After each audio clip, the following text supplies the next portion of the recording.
In the last lesson, we shared some of our influences. In this lesson, we're going to talk to you about why video ads matter.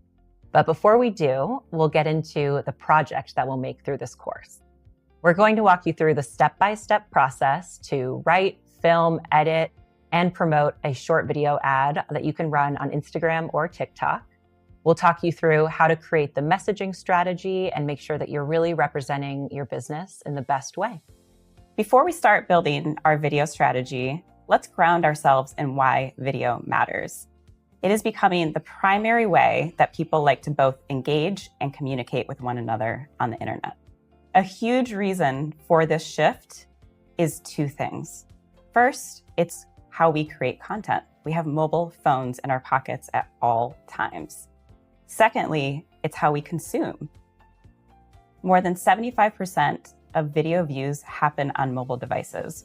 We're comfortable watching anything from a TikTok to a Netflix movie. Because of this, consumers are super comfortable with casual, self-shot videos. We don't expect every video to be Hollywood quality. In fact, we really like user-generated content and self-shot, low-production videos today. More and more businesses are investing their resources in creating various types of videos because it really makes a difference in terms of the way that you're capturing somebody's attention and communicating with them.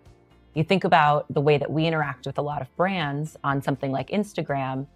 It's a scrolling environment, and you're up against a whole lot of other posts to make us care about what you've posted. And so having something that has motion, that has sound, that has all of these different visual elements captures attention a lot faster than something that's a still image.